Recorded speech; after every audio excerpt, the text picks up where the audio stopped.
Bueno, pois boa tarde a todo o mundo. A verdade é que é bastante reconfortante ver o local do IEN cheo, o cal é de agradecer, non? Visto esta posta en contexto, que a verdade resulta bastante abrumadora, non? Vendo todo isto en conxunto, pois hoxe non vos vamos a contar nada novo despois de todo isto, non? Pero ha pasado por aquí xente experta que coñece moito o asunto que vamos a falar hoxe e, por lo tanto, nos, dende a nosa humilde posición, non vamos a contar nada novo, non?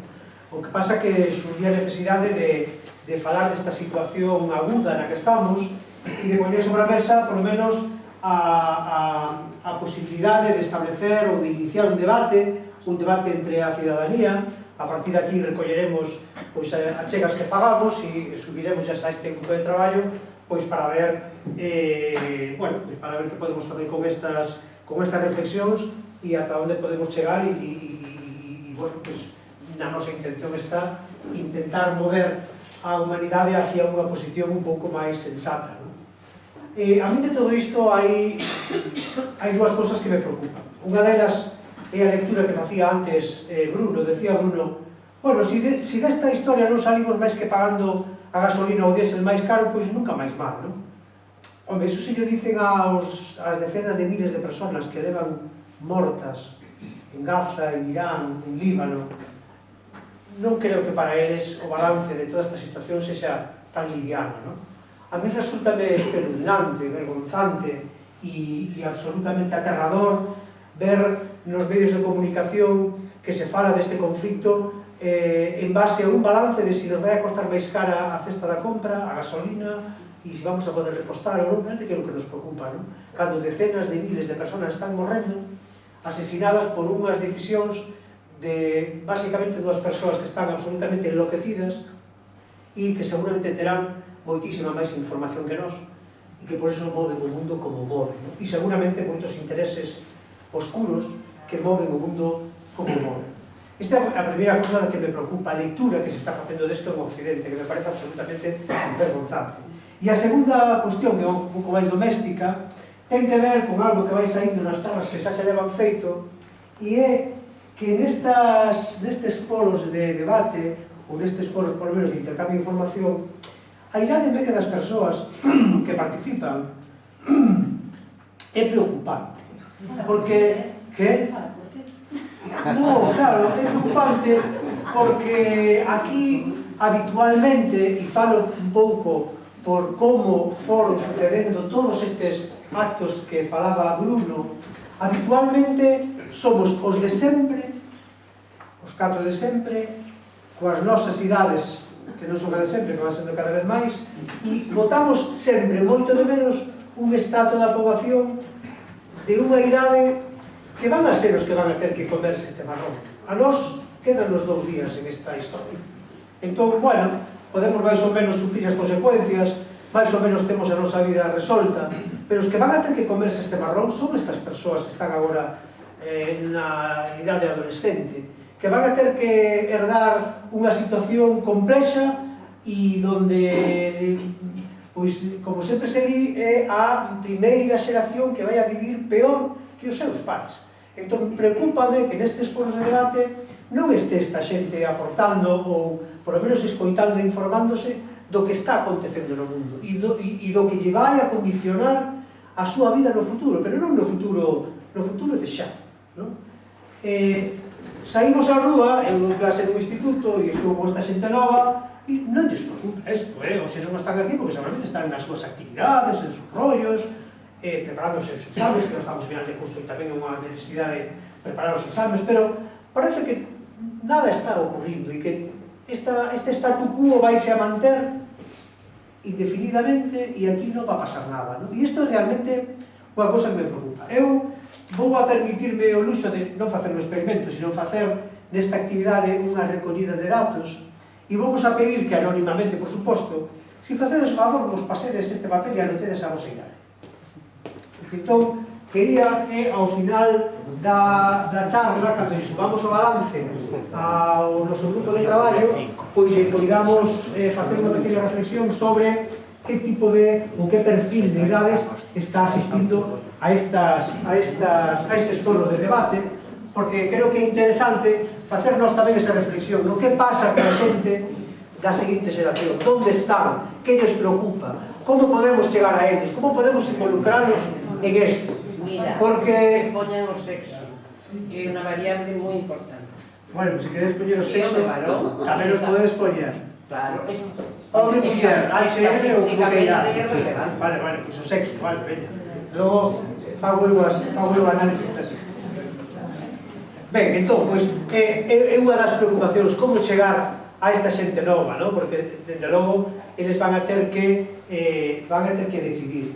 Si, como vamos a concluir ao final, salir desta situación vai a depender da movilización social, pois é necesario que esta xente este aquí. Porque esta xente son os que teñen que opinar, votarán e serán as persoas que logo tomen decisións no futuro e que terán que inventar todo isto que estamos facendo.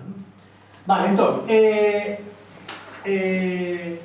como vos digo, non vamos a contar nada novo, non? De todo isto que está acontecendo.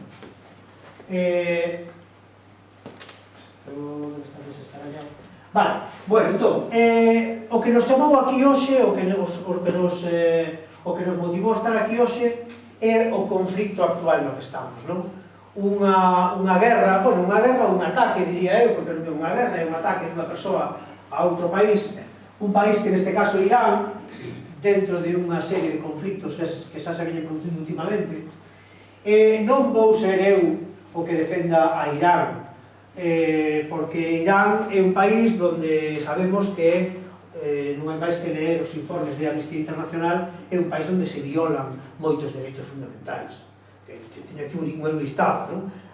A liberdade de expresión e de asociación e de reunión, desaparicións forzadas e tortura e malos tratos, hai detencións arbitrarias e xuicios inxustos, os dereitos das mulleres e das nenas, pero que en Irán a idade de matrimonio está nos 14 anos e autorizan os pais a eses matrimonios, incluso con menos idade, a discriminación en xeral, os dereitos das persoas refugiadas e migrantes, violanse os dereitos a pena de morte, a impunidade dos funcionarios cando cometen estes actos, os dereitos das persoas LGTBI e, por suposto, os dereitos a un medio ambiente saudable. Irán non é un país modelo. Non é un país modelo e en base a esta situación se disfraza este ataque como parece ser que queremos liberar un país, non darlle liberdade. Cando as mesmas críticas que se poden facer a este país poden suceder en países veciños, Arabia Saudí, Qatar, etc., onde, por suposto, non se pensa atacar. Entón, aquí o que se plantea é unha dicotomía clara, é que é unha situación de confrontación bélica disfrazada de liberdade, pero en realidad do que se trata é de unha loita pelos recursos. É algo tampouco que non é nada novo do que estamos dicindo. Hoxe Irán é o segundo do Golfo Pérsico, é o segundo país productor de petróleo. Os demais, todos os demais países están xa baixo a influencia de Estados Unidos, pero Irán non. E por eso a necesidade de someter este país aos intereses dos Estados Unidos, porque é o segundo productor de petróleo. Claro, pois os recursos, como vamos a ver, escasean e temos que aproveitar hasta a última gota de petróleo para seguir mantendo o noso sistema capitalista de operador. Trátase dunha necesidade de satisfacer un consumo brutal de enerxía. Eu recomendo vos que revisedes, se queredes volver a repasar e poñernos un pouco de contexto, aquel ciclo de conferencias do que falábamos de crise climática ou crise do sistema. Houve unha primeira conferencia de Emilio Fernández, que foi unha conferencia que inauguraba, pretendía poñer en contexto as demais participacións, que fai un resumo e unha análise de como está a situación dos recursos enerxéticos e que é o que se prevé para o futuro. É moi interesante volver a revisar esa conferencia. O asunto é que, en términos de produción de enerxía, tanto de petróleo como de gas natural, pois estamos, como vedes aí, chegando ao que se estima que pode ser o pico de produción. A partir de aí, as reservas de petróleo e de gas natural decaerán sí ou sí, porque non hai máis posibilidade. Isto é unha cuestión que xa se ven falando desde ano 1972, cando Donatella Meadows publicaron, aquel grupo publicou aquel libro de Os límites do crecemento, xa advertían de que a finais do século XX, a principios do XXI, chegaría esta situación. Non erraron moito. Fixadevos que as previsións, isto é, o consumo, a produción de petróleo hoxe en día, é o que se prevé para os próximos anos, tendo en conta todas as melloras e as postas en explotación dos pozos e das reservas das que agora coñecemos. Vedes que estamos prácticamente no pico de extracción de petróleo. A partir da década dos anos 30 empezará a decaer a produción de petróleo, e co gas natural pasa o mesmo, hai aquí un pequeniño repunte, non estamos ainda tan cerca do pico, pero enseguida, tamén na década dos 30, a produción de gas natural empezará a caer. Isto é seguramente unha información que manexan os Estados Unidos e os grupos das grandes multinacionais. Por lo tanto, manter un sistema económico basado en un consumo brutal de enerxía vai ser comprometido.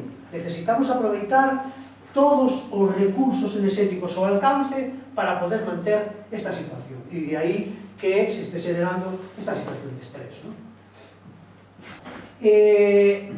A gráfica anterior era unha gráfica que publicaba a Axencia Internacional da Enerxía, un órgano, bastante independente, non dependente de ningún goberno, e que publica ano a ano uns informes sobre estas previsións moi interesantes tamén de ler. O que di o Departamento de Enerxía de Estados Unidos, tamén ten feito os seus propios análises, é que, como vedes, a produción de petróleo foi o que nos interesa esta liña verde de arriba, foi subindo nestes últimos anos, cos seus picos, cos altibaixos, pero a partir de este ano, de xaneiro de 2026, estímase que a produción de petróleo decae. O sea que hai un convencimento, hai un consenso na comunidade científica de que os recursos de enerxías fósiles están a punto de entrar en decadencia. Non hai ninguna dúbida sobre isto. Dentro deste contexto, estamos metidos na guerra, no ataque a Irán, e o Estreito de Hormuz xoga un papel fundamental, por iso é a peza que lle sirve a Irán e a Estados Unidos para manter esta tirantez. Irán controla este Estreito de Hormuz, polo que pasan actualmente, como vedes aquí, o 20% do petróleo que se comercializa, ainda que, se temos en conta que a metade do petróleo que se produce nos propios países do Golfo Pérsico se consume nos propios países do Golfo Pérsico, ese 20% do petróleo que sae polo Estreito de Hormuz supón para o mundo o 40% do petróleo que se comercializa. O sea que, hoxe en día, co bloqueo do Estreito de Hormuz, prácticamente a metade do petróleo, do fluxo de petróleo no mundo está paralizado. Ademais do petróleo, tamén está paralizado o comercio de gas natural licuado, o 30%, o 30% de fertilizantes, o 30% de helio, un elemento químico fundamental para crear atmósferas inertes e ademais en moitos procesos industriais, que ademais non se pode sustituir por ningún outro gas, e outros elementos tamén importantes para a industria. Nestes momentos, o comercio, o transporte desas mercancías que son clave para o funcionamento da economía mundial están paralizadas. Como veremos un poquinho máis adiante, a Europa, os buques que pasan polo Estreito de Hormuz tardan entre 4 e 6 semanas. Por lo tanto, as consecuencias deste bloqueo vamos a notar a un mes e medio de diferencia temporal. Entón, o que vos dicía, o tráfico marítimo que pasa polo Estreito de Hormuz tarda entre 4 e 6 semanas en chegar aos portos europeos. A consecuencia da escaseza da non disponibilidade destes recursos é que, como vedes, prevese que o barril de petróleo poida chegar aos $200, agora anda por 100 e algo, a gasolina poida chegar aos 3 euros litro, o que decía antes Bruno, bueno, se isto se resolve pagando a gasolina máis cara, pero ainda así, Faltarán fertilizantes. Pensade que hoxe en día a industria agroalimentaria, sobre todo a produción agrícola, está baseada na utilización de fertilizantes que se obtenen a partir destes recursos fósiles, e con todo isto faltarán tamén derivados de todos estes recursos, non? Medicamentos, plásticos, polímeros, aluminio, cobre, ferro, uranio, é dicir, materias primas necesarias para o funcionamento da economía, que son claves para poder seguir mantendo esta normalidade na que vivimos. Vale, a todo isto, como é unha información que xa se sabe hai tempo e que agora estamos tendo xa probas moi claras de que estamos chegando a unha situación de límite de recursos enerxéticos, hai que plantear alternativas. E de aí saíu todo este conto, non quero dicir un conto chino, pero sí un conto verde, de toda esta transición na que nos queren meter, non? A Unión Europea pariu este Pacto Verde, o Pacto Verde Europeo, que, como sabemos, o espírito do Pacto Verde é seguir sendo un modelo de crecemento. Un modelo de crecemento onde se desvincula o crecemento da extracción de recursos, que é unha cousa absolutamente de locos, non? Entón, aí plantea unha serie de desenvolvementos tecnolóxicos e estrategias que nos van a permitir seguir crecendo sin esgotar o planeta. É unha cousa de locos, non? Isto que se plantea. A cuestión é que o modelo no que estamos hoxe metidos necesita que o PIB medre entre un 2 e un 3% anual para que o sistema se manteña. É dicir, que estamos metidos en un modelo de crecemento infinito en un planeta que, como os que foron na misión Artemis 2 aí pouco a Lúa, viron que era finito. Nos igual non temos esa conciencia de que é finito, pero se o vemos desde fora, é un planeta finito e sabemos que cando temos recursos finitos o crecemento non pode ser infinito. Eso sabemos moi ben os biólogos cando estudiamos as dinámicas das poboacións. Ocorre sempre, as curvas de crecemento final colapsan porque os recursos se terminan e o colapso é inevitable.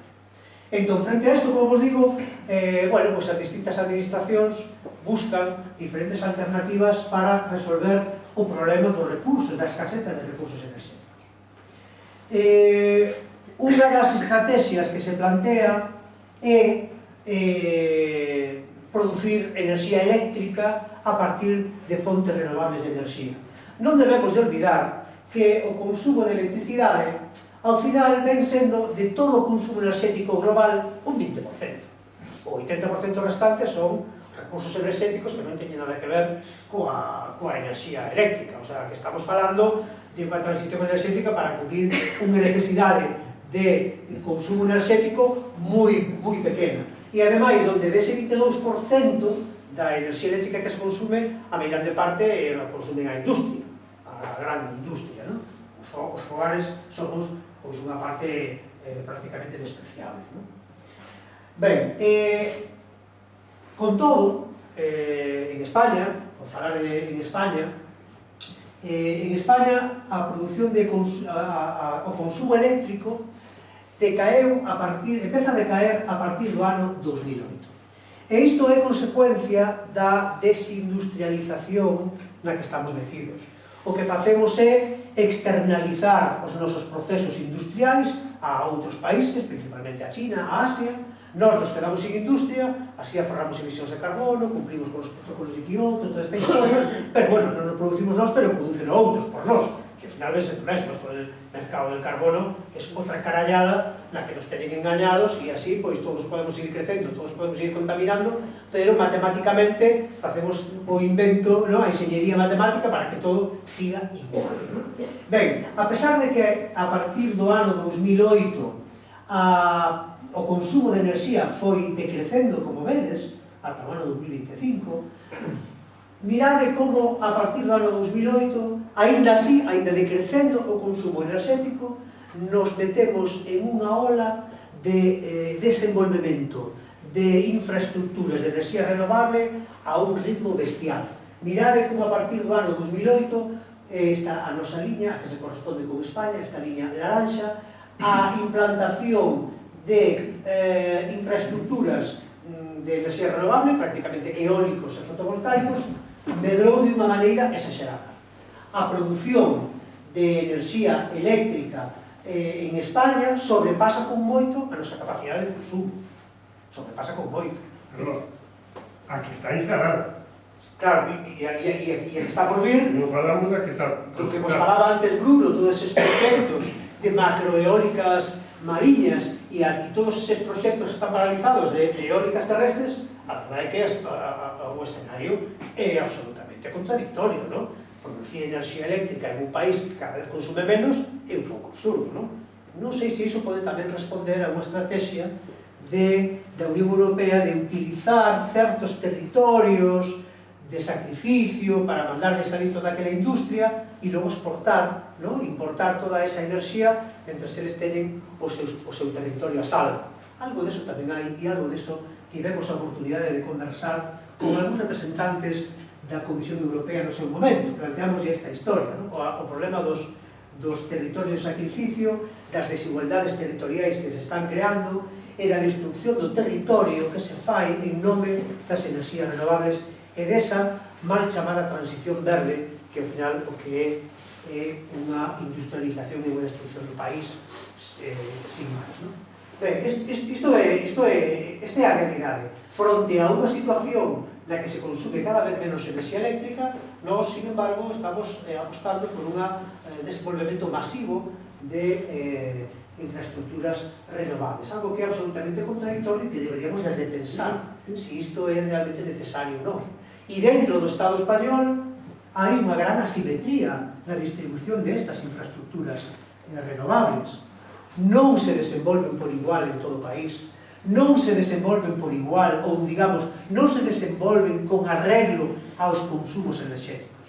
Sempre ponemos o mesmo exemplo. Madrid, que é a gran comunidade consumidora de electricidade de España, non ten ningún só parque eólico.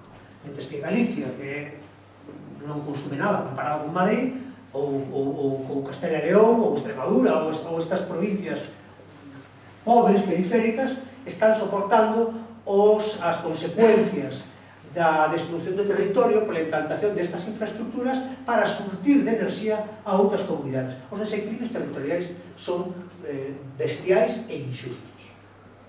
Isto é o que nos leva esta gráfica da que tanto presumen moito os gobernos, as administracións e as empresas das renovables.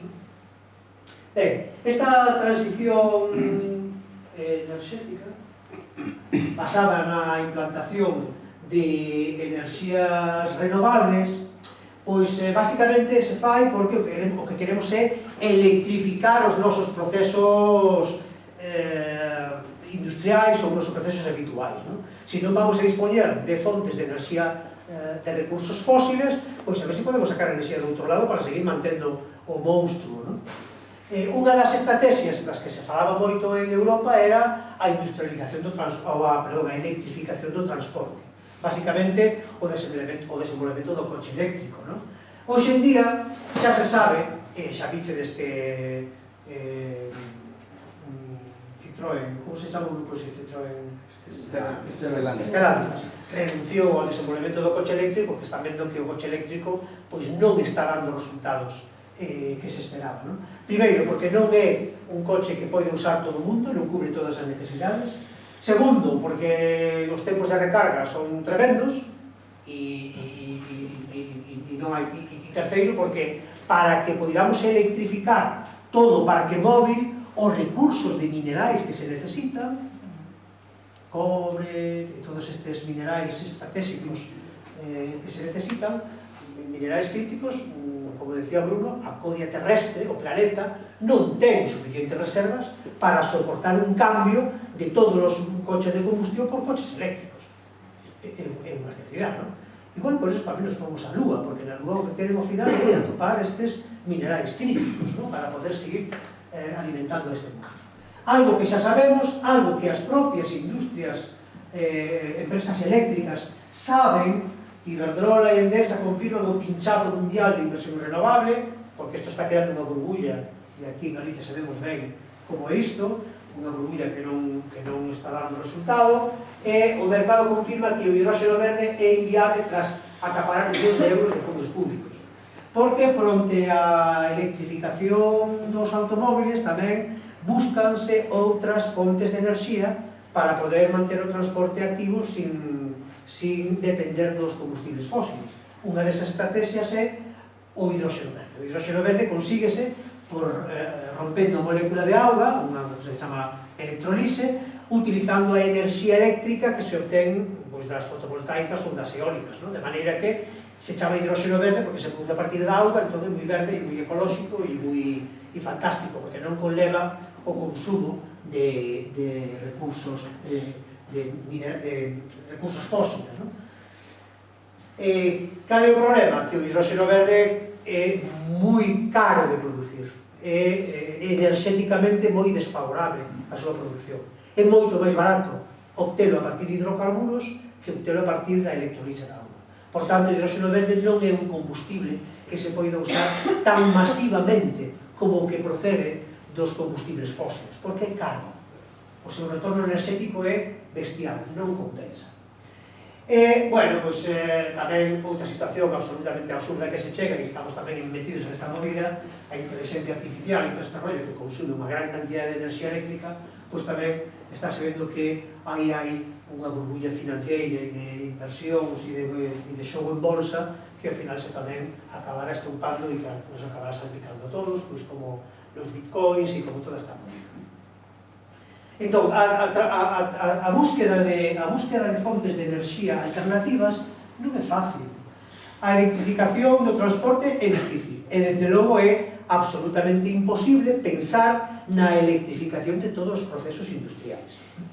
Hai algunhas empresas electrointensivas que utilizan electricidade, pero a grande parte dos procesos industriais que consumen enerxía procedente dos recursos fósiles non se poden electrificar, non é enerxéticamente, non compensa. E, polo tanto, vai a ser difícil atopar unha alternativa enerxética para poder seguir mantendo este sistema económico e sistema de produción e de consumo e de produción de materiais sin dispoñer de recursos fósiles, porque non hai outra alternativa.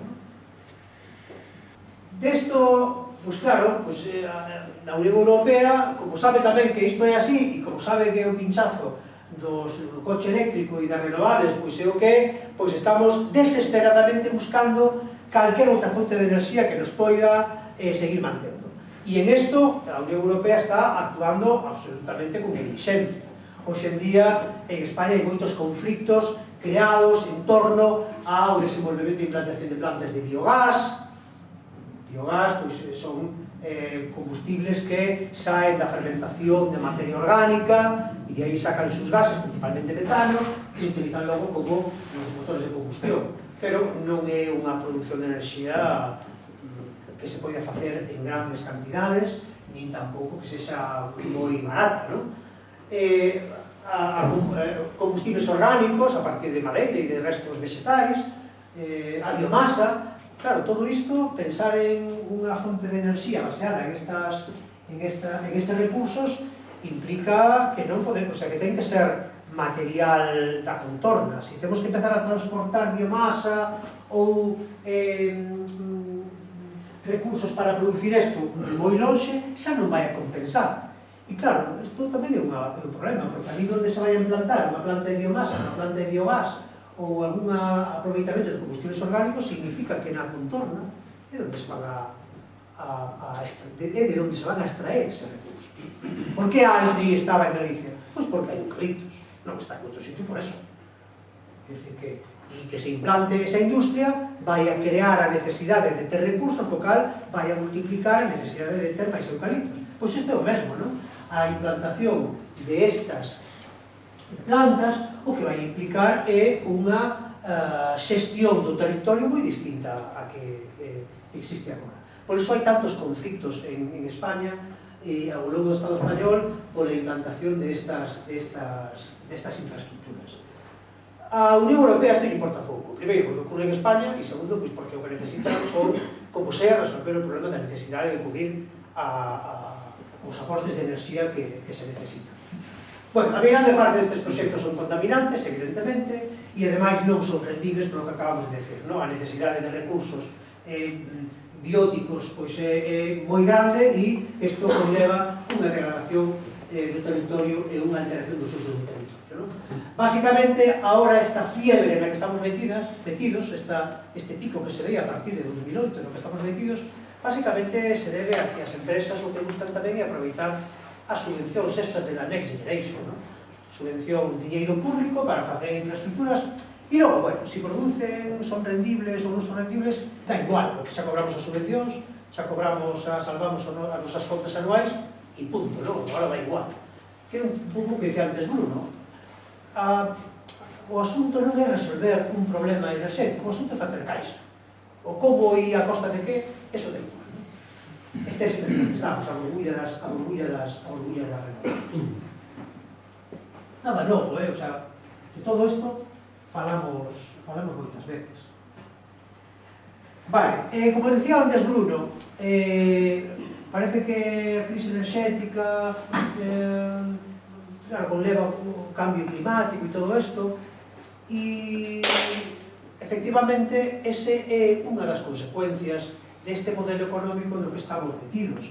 Despois de 50 anos avisando sobre os límites do crecemento, pois resulta que nos estamos dando conta de que efectivamente o medio ambiente e a natureza está sendo alterada a niveis que empezan a comprometer a viabilidade da vida humana no planeta. Isto, o traballaron moito no Instituto de Resiliencia de Estocolmo, donde un grupo de miles de científicos conseguiron establecer o que se chaman os 9 límites planetarios. O que fixeron foi unha diagnose de que parámetros da Terra son fundamentais para manter as condicións de vida para os seres humanos, para que o planeta sexa habitable para os seres humanos. E de aí sacaron, basicamente, 9 ítems, 9 categorías, nas que o límite planetario significa que son uns parámetros nos que, si agotamos ou nos pasamos, digamos, en eses límites planetarios, as consecuencias que se producen no planeta empezan a comprometer a viabilidade da vida humana neste planeta. Eses 9 límites planetarios, como vedes, representanse con esta figura. Esta figura o que representa é este círculo verde, digamos, cada un de estes límites planetarios, se estivesen aquí dentro deste círculo verde, este círculo verde é unha zona segura, é dicir, as consecuencias que asumimos por ese uso dos recursos, digamos que non son perxudiciais en exceso para a vida humana. Pero cando esgotamos o planeta, cando extraemos recursos en exceso, cando realizamos actividades que non son sostibles, eses límites planetarios exceden a zona de seguridade. Entón empezan a producirse efectos negativos sobre as condicións de vida do planeta para os seres humanos. Por exemplo, aquí tedes este límite planetario que está absolutamente sobrepasado. Os cambios na auga doce, a contaminación, a alteración dos recursos acuíferos.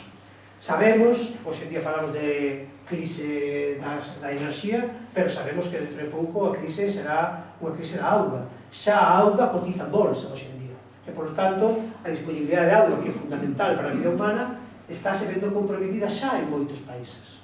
Xa en moitos países a disponibilidade de auga é complicada. Mirade como nos pasamos xa moito este límite planetario. 1. 2. A integridade da biosfera, a diversidade xenética, a diversidade funcional. Estamos extinguindo especies, estamos fragmentando hábitats, estamos alterando a biosfera de maneira que os desequilibrios nos ecosistemas van a empezar a producir inestabilidades que van a conducir, pois, por exemplo, ao que pasou no ano 2020, a que tenemos que afrontar unha pandemia. As pandemias, ao fin e ao cabo, son desequilibrios dos ecosistemas que se producen porque se alterou o funcionamento natural deses ecosistemas. A integridade da biosfera, os ciclos bioxeoquímicos, sobre todo o que ten que ver con nitróxeno e o fósforo, os aportes masivos que estamos facendo de fertilizantes ao medio natural para obter esas colleitas exageradas en tan pouco tempo e que son tan rendibles, ao final o que están é aportando tantísimos fertilizantes, tanto nitróxeno e tanto fósforo ao ambiente, que está alterando o equilibrio de eses elementos químicos. Eses elementos químicos son fundamentais para a cadea trófica, porque son, ao final, nutrientes, e estamos desequilibrando a funcionalidade destes elementos químicos. De aí saen os fenómenos de eutrofización, por exemplo, ese problema que houve no Mar Menor, onde apareceron ese afloramento masivo de algas e a morte masiva de peixes, prodúcese por un aporte masivo de fertilizantes de toda a cunca de ese Mar Menor, de todos eses cultivos, e entón nutrimos tanto a auga que o boom de microorganismos e tal que esgotan o oxígeno e asfixian ese ecosistema. Isto está ocurrindo hoxe en día, eses aportes masivos de fertilizantes están acabando con moitos ecosistemas acuáticos. O cambio climático, do que tanto se fala, mira, de que non é o que está na peor das situacións, pero está dando moitísimos problemas o cambio climático, e estamos vendo, non? Os cambios de uso do solo tamén están producindo unhas alteracións bestiais en todo o mundo. Non hai hoxe prácticamente en día ningún sitio onde non haxa unha alteración humana. Creo recordar que máis do 80% da superficie terrestre está alterada polo ser humano. E isto compromete a viabilidade dos ecosistemas, non? Novos contaminantes, a acumulación de sustancias tóxicas. Bueno, en total, que destes 9 límites planetarios xa sobrepasamos 6 e estamos sobrepasando xa o 7º, a acidificación dos océanos. A liberación masiva de CO2 á atmósfera, cando ese CO2 se mestura coa auga, produce ácido carbónico, e ese ácido carbónico acidifica a auga e é perxudicial para os organismos con esqueleto de carbonato de calcio. Os corais morren, moitos organismos teñen dificultades para crear as súas cunchas, que son de carbonato cálcico, e o ácido o que fai é desfacelas. Moitos ecosistemas oceánicos están vendose xa comprometidos por esta acidificación dos océanos. E pouco nos queda xa que escarallar o planeta. Entón, claro, cada vez, como vemos, a situación do planeta para a viabilidade da vida humana é complicada. Xa non solamente temos un problema coa enerxía, sino que temos un problema de saúde ambiental. Serio. Estes límites planetarios se actualizan ano. Bueno, das consecuencias do cambio climático xa sabemos moito e xa se estamos vendo, non? Non hai máis que pensar na dana de Valencia, que foi un fenómeno absolutamente predito e predecible no seu momento, polas elevadísimas temperaturas que acabou o mar Mediterráneo. Era visto que iba a suceder, e sucedeu. Isto, xunto a unha mala xestión de territorio e a unha urbanización de zonas inundables, pois deu no que deu, non? Por suposto, nadie vai a desurbanizar nada, Isto, agora estamos vendo a ver como volvemos a la normalidad, que é o que sempre me asusta, non? A que chamamos normalidade? A seguir sendo así, non pensar, porque a normalidade non sei cal é, seguir facendo as cousas que non temos que facer. Bueno, o que ocurriu hai pouco en Grazalema, estas grandes inundacións, e, por suposto, os grandes incendios, que tamén se mesturan non solamente a cuestión de cambio climático, sino que tamén é unha converxencia ou un efecto sinérxico cos malos usos do territorio, basicamente coa xestión forestal que se fai do noso territorio. Bueno, estamos sufrindo cada vez máis eventos climáticos extremos de maior gravidade e con consecuencias para a ciudadanía, non deixemos de pensar que hoxe en día máis da metade da humanidade vive en zonas costeiras, que son zonas moi sensibles a todos estes problemas, e, por lo tanto, os problemas van a seguir vindo. Mira o que pasou en Irán este inverno, pois a urbanización e a presencia de infraestructuras, pois, ao final, nas costas, aí se tensiona moito esa situación. As consecuencias do cambio climático, pois, son as que son. E a verdade é que, despois de todo este rollo, como decía antes Bruno, pois, están ocurrindo cousas onde isto, cando decimos volver á normalidade, non hai normalidade posible. Pouco a pouco iremos camiñando hacia unha situación peor. E isto é algo que levamos sabendo desde o ano 1972, non? Ainda que eu recordo, ainda revisei onde o vídeo, recordo hai pouquiño a Rafael Hernando, un famoso diputado do Partido Popular, que no Parlamento pois fixo unha algarada dicindo que, bueno, que levaba anos escoitando que iba a subir o nivel do mar, que iba a subir que para o año non sei que, para o año 2000, para o año non sei quanto, e que pasaron os anos e que ele non veía que o nivel do mar subía, que que todos estaban un chino, non? Todas estas historias nos, ao final o que nos leva a pensar é que, pues, efectivamente, la normalidad é que todo sigue igual, es que nada sigue igual, é que nada vai a volver a ser igual, porque cada vez estamos acumulando máis efectos que son irreversibles. E ainda que queiramos non velos, están aí, e non velos nos fai actuar con negligencia. Vale, si o cambio climático é grave, si a disponibilidade de recursos fósiles é a que é, pois resulta que xa estamos vendo, por exemplo, que se está producindo unha situación de escaseza de diésel. Hoxe en día, a produción de diésel, como vedes aquí, estivo máis ou menos estancada entre o ano 2015 e 2017, pero a partir do ano 2017 a produción de diésel baixou a nivel mundial en torno a un 11-13%. En algunhas rexións de África e de Latinoamérica se teñen dificultades para acceder ao diésel, porque non hai. E, como sabedes, o diésel é o motor da meirande parte da nosa economía. Do diésel depende moito da actividade da hostelería e da restauración, obviamente. A industria pesqueira é directamente dependente do diésel, a industria agrícola tamén, a industria metalúrxica tamén e, por suposto, o transporte. Son 5 grandes piares nos que se sostén a nosa economía e o noso sistema. Por lo tanto, non dispoñer de diésel vai a significar que estes piares cada vez van a ser máis débiles e a estructura se vai a caer. Isto é o que se está predecindo, un colapso do sistema, un cambio sí ou sí do sistema, porque se vai a impoñer, porque non hai recursos suficientes.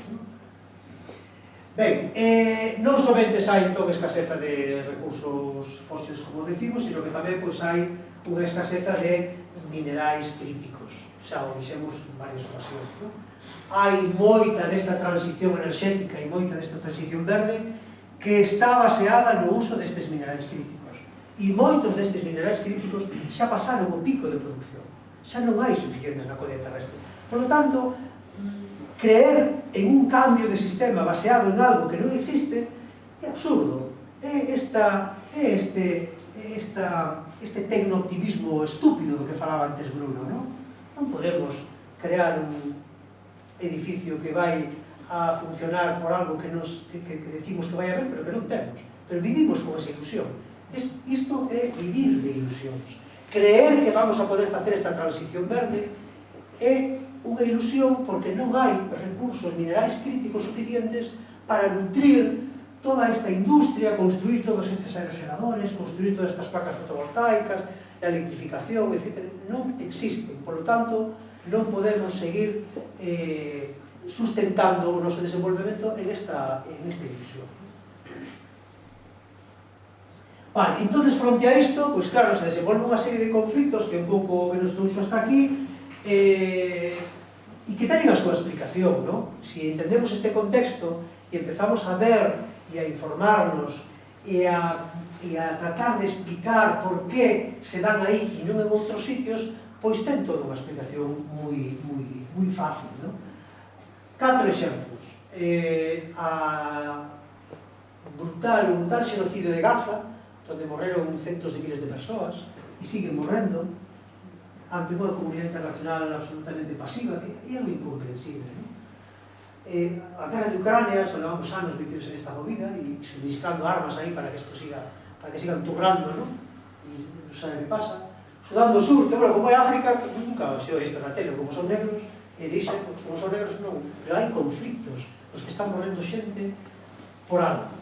Entón, mirad, por exemplo, na guerra de Gaza, non sei se vale saberlo con moita claridade, non? Pero eu superpuxen sobre esa fotografía un mapa sobre os recursos enerxéticos que hai xusto en Gaza.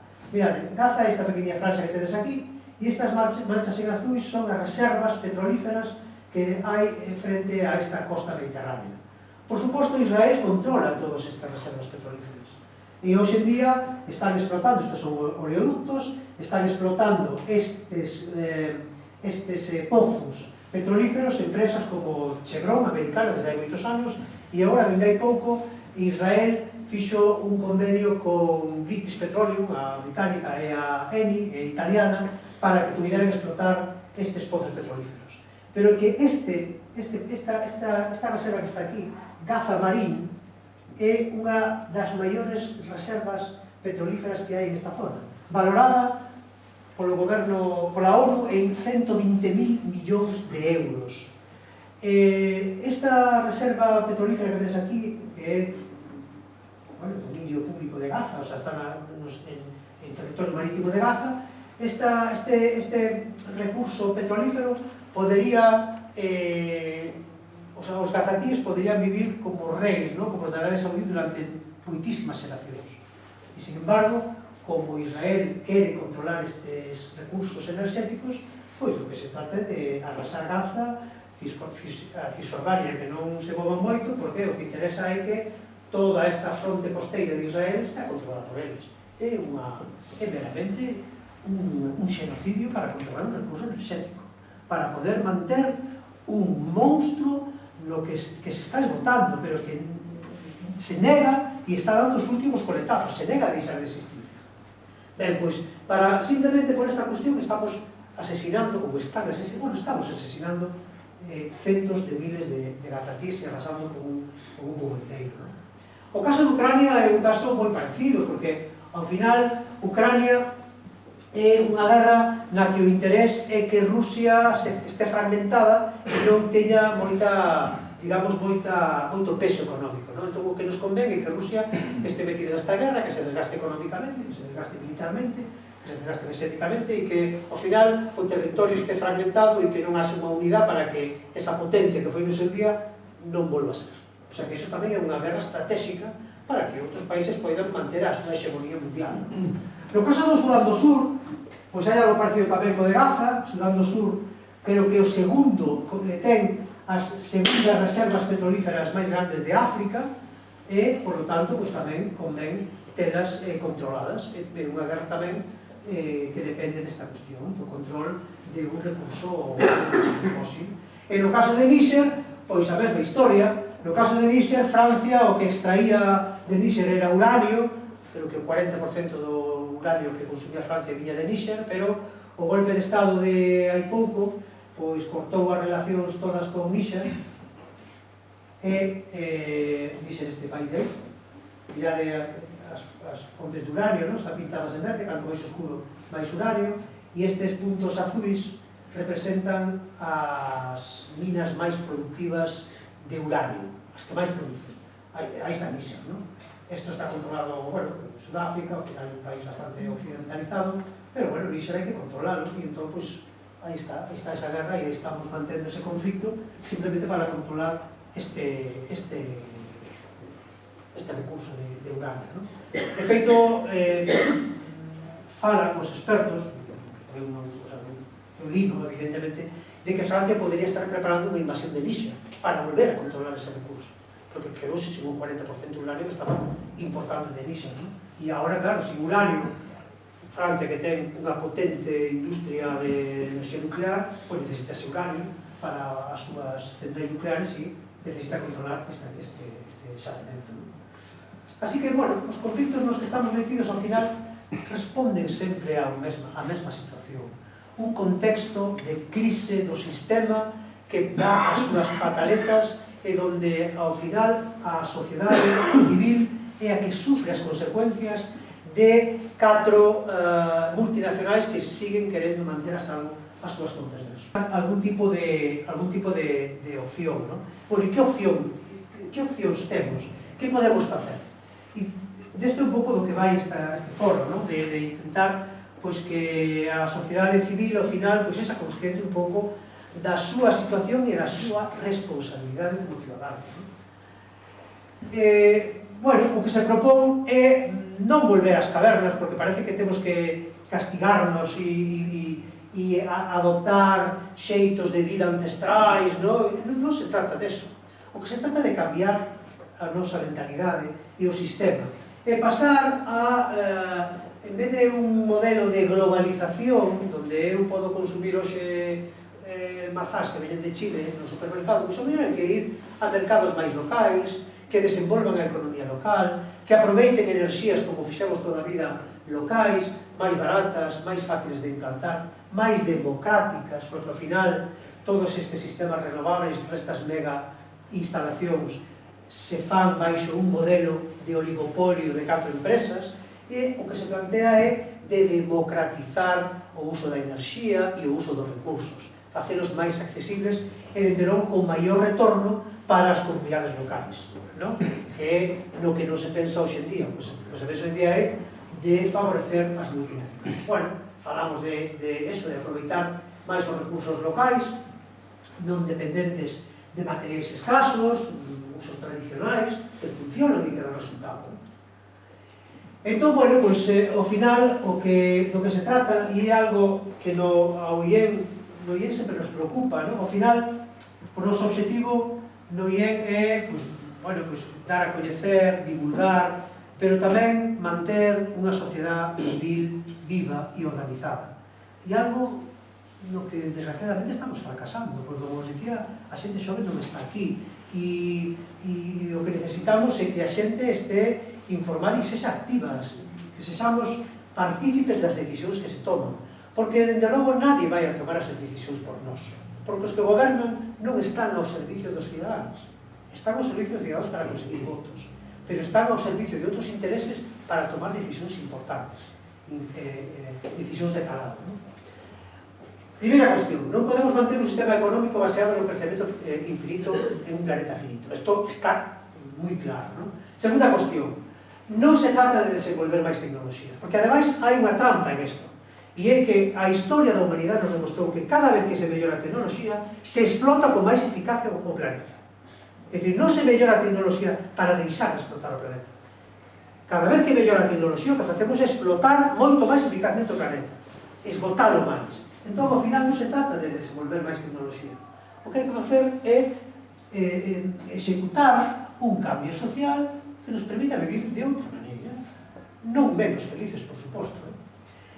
Hai que organizarse pola base, isto é fundamental, é algo no que no IEN temos claro, pero que, bueno, pois vemos que tendemos unha sociedade individualizada, onde as persoas están no seu móvil e tal, e aí están, non? Metidas nas redes sociais, non hai interacción, non hai debate, non hai discusión, non hai tomas de decisión, non hai espacios comuns para compartir, e entón isto é un problema. A organización da sociedade. Como di Vilar, a sociedade civil organizada é fundamental para que funcione un novo sistema, non? Hai que establecer redes de protección da comunidade, efectivamente, pois, hoxe en día, con todo o desenvolvemento da humanidade, a desigualdade, as situacións de desigualdade son escandalosas e cada vez medra máis a desigualdade. Pensemos que unha pequeniña porcentaxe da humanidade é a que está contaminando a grande parte do planeta, os mega ricos, o luxo, todo isto está creando enormes problemas medioambientais que pagamos todos por culpa de uns poucos, non? Hai que acabar con esa desigualdade e, por lo tanto, hai que reforzar a protección social, os sistemas públicos, reforzar o funcionamento das comunidades. A produción de alimentos ten que ser agroecolóxica, baseada en agricultura sen produtos químicos e, por suposto, local. A produción ten que ser planificada, adaptada e priorizando o local. Eu non podo comprender que eu poida comprar laranxas de Argentina máis baratas no supermercado que as de Valencia. Non o podo entender. Cando que fai falta un barco para transportalas, e isto non o podo entender. Algo falla aquí. Poidamos estar comendo produtos da horta do supermercado que venen de outra punta do mundo e que son máis baratas que as que producimos aquí. O sea, este sistema algo falla en isto. Entón temos que, de alguma maneira, desenvolver este consumo local e deixar eses sistemas subvencionados que se basan no consumo de combustibles fósiles en gran cantidad, baratos e que permiten estas aberracións económicas, non? Os modelos de consumo deben favorecer a sostenibilidade e a resiliencia, efectivamente, e compre un cambio de modelo económico e social. Isto é, eu creo que é evidente, non? A cuestión é, como facemos isto? Que pasos dar? Como nos organizamos? Que facemos? Mirad, o que se plantea é afrontar unha nova era. Unha nova era que non hai xa moita tendencia a chamarlle de crecemento, porque cada vez que se di de crecemento parece que vamos a perder algo. E non se trata de perder nin calidade de vida, nin felicidade, nin moito menos. Entón, temos que afrontar unha nova era, que é a era do post-crecemento. Pasamos de unha era onde o que se valora é o crecemento entre un 2 e un 3% do PIB anualmente, isto é inviable, e temos que afrontar outro novo modelo, un modelo que podemos chamarlle post-crecemento. En este modelo post-crecemento, evidentemente, vamos a ter que afrontar tres situacións sí ou sí. Ou ben, unha limitación, é dicir, limitacións no uso dos recursos que non nos vamos a impoñer de maneira ordenada e programada, ou ben, esa limitación vai nos vir imposta para a natureza, é dicir, vai a ser un colapso donde non vamos a sufrirlo todos por igual. Nesta situación de colapso, van a pagalo máis uns que outros, e xa sabemos que eles van a pagar este colapso e que eles non o van a sufrir. E, por suposto, este crecemento sen restriccións é inviable. Así que a única alternativa que temos, inteligente, porque como sapiens, si é que de verdad que sí, é afrontar unha limitación autoimposta programada e consensuada, donde pois afrontemos esta nova era e desbotando todas estes mantras dos que estamos agora mesmo escapando. Esta xa é unha cuestión que plantearon 238 académicos europeos xa hai tempo, a necesidade de deixar este modelo de crecemento infinito e pasar a un modelo de post-crecemento con un novo diseño social e económico. Nesta era do post-crecemento, por exemplo, o que se plantea é unha medida que é diminuir a pegada de materiais. Non hai materiais suficientes na Terra. Hoxe en día, xa a partir do ano 2020, o ser humano construe cousas que en masa superan a toda a biomasa do planeta, é dicir, que estamos utilizando materiais masivamente e isto supón unha carga para o planeta. Esta gráfica, pois o que indica é precisamente un traballo que se publicou no ano 2015, indica que a partir da década dos 30, do 2030, é necesario afrontar un decrecemento, un menor uso de recursos materiais para chegar a unha situación, o que chaman eles un pasillo de sostibilidade. Nese descenso do uso de materiais, non todos temos que descender da mesma maneira, porque hai países onde este sistema de uso de crecemento está sendo aberrante. En Estados Unidos de América, por exemplo, este descenso suponía un 75% do uso de materiais que fan hoxe en día. No Reino Unido, 66%, Portugal, 55%, Arabia Saudita, 33%. É dicir, que cada país teria que afrontar unha disminución do seu uso de recursos materiais para chegar a unha situación de máis sostenibilidade. Disminuir a pegada de materiais. Poñer fin á obsolescencia programada, algo que é obvio tamén, non? Era impensable, non hai moitos anos, e tampouco son tan maior, antes as cousas se facían para que durasen, e agora isto sabemos que non é así. Sabemos que os elementos que se fan teñen unha caducidade porque que é o sistema vendernos outros novos, non? Eu sempre coño o exemplo do móvil, este móvil, que todos temos un móvil ou dous, somos o segundo país do mundo con máis móviles per cápita.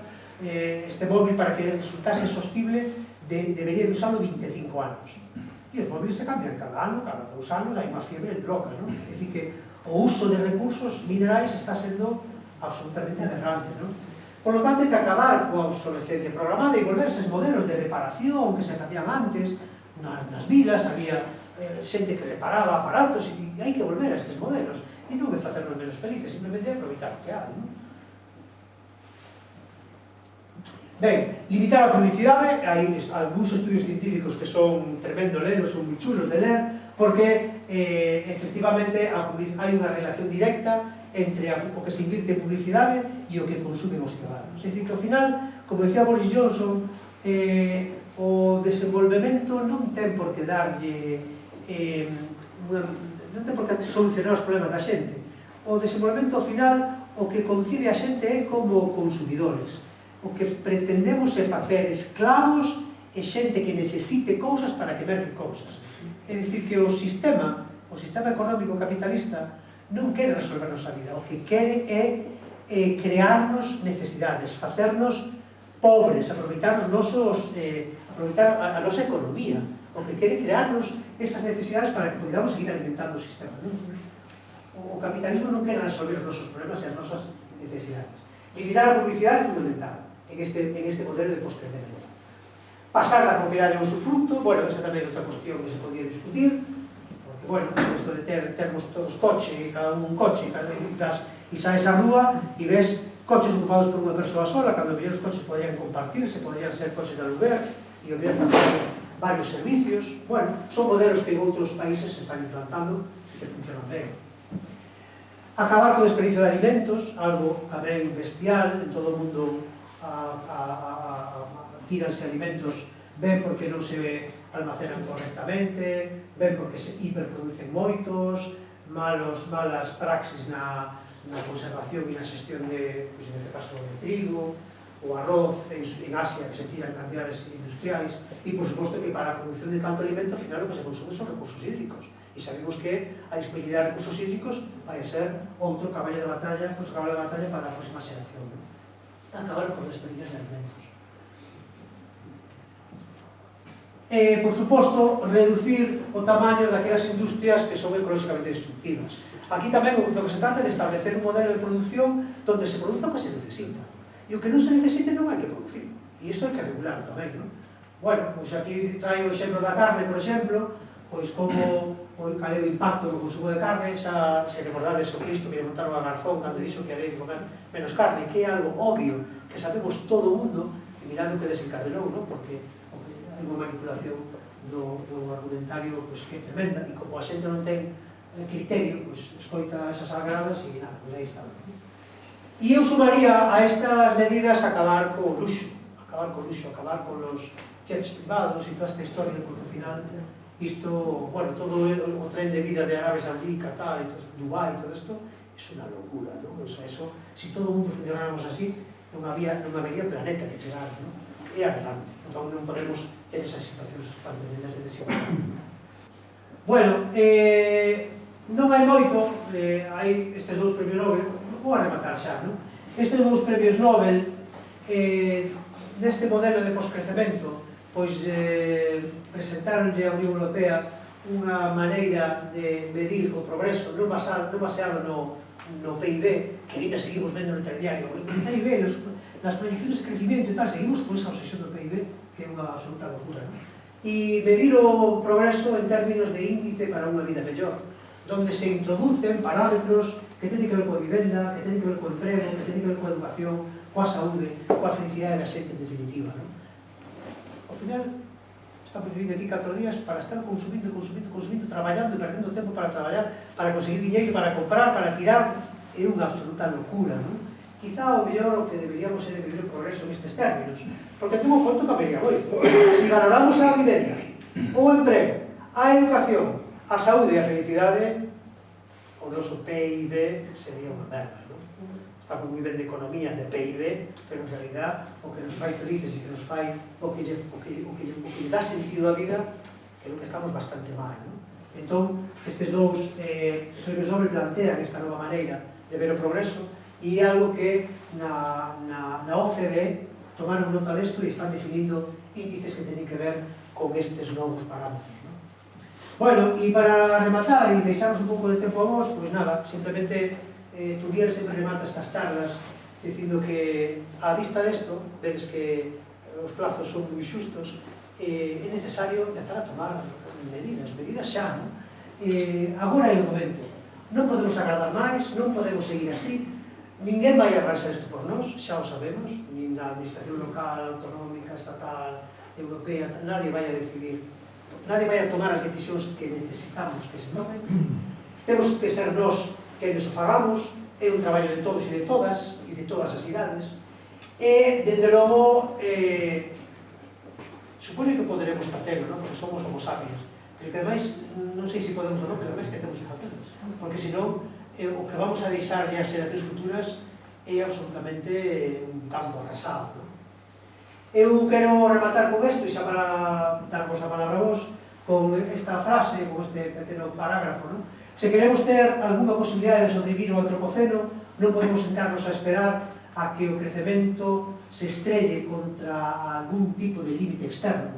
Temos que tomar a decisión de limitar o crecemento nós mesmos. Temos que reorganizar a economía para que funcione dentro dos límites planetarios, para así conservar os sistemas da Terra que serven para manter a vida e dos que depende a nosa existencia. Somos rebeldes ata a morte, rebelándonos pola vida. Isto é para o que estamos aquí. Así que, pois nada, moitas gracias e se queredes, agora temos un ratillo para...